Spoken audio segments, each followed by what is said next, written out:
Much, Mr. Chairman. Ms. Payton, I just want to thank you so much for your work as part of our healthcare system.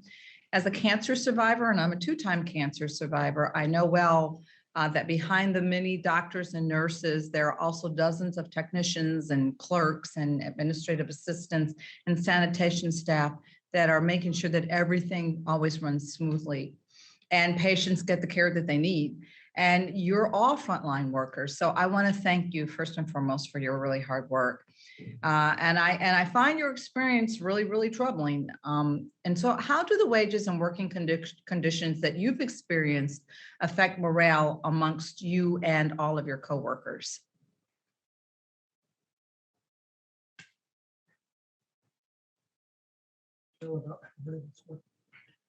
Working for UPMC, it's kind of one of those two-edged swords. It's good because I actually have a job to go to, but it's bad because it's like my coworkers and we can't afford to feed our families when we need to pay all of our bills, and we're scared of the medical debt. UPMC controls the labor market in Pittsburgh, and we need a union to give some of that power back to the workers. They have too much power, in fact, and we need the union to balance that power. That way we'll be able to afford to live comfortably and sustain our families. Thank you for that. And Mr. Gross, thank you also for being here. Your employer, UPS, is headquartered in my district, which is Georgia's 6th Congressional District. So I'm so pleased to hear of your positive experiences as a UPS employee and also a member of your union. Like hospital staff, like Ms. Payton, you work in an industry where accidents can cause real harm.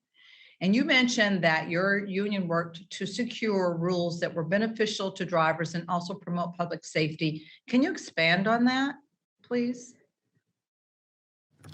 Thank you, Congresswoman. I mean, UPS puts us through an extensive training program as far as driving and our workers inside the hub. So I think that's, one of the ways that UPS helps keep its workers safe, unionize workers safe. And I don't think that workers that are at Amazon or other part-time non-employees, subcontractors, they don't get the opportunity to have that same training and safety. Mm-hmm. And so do you think you would have been able to get these rules that keep you in the public safer if you were bargaining with your employer or by yourself?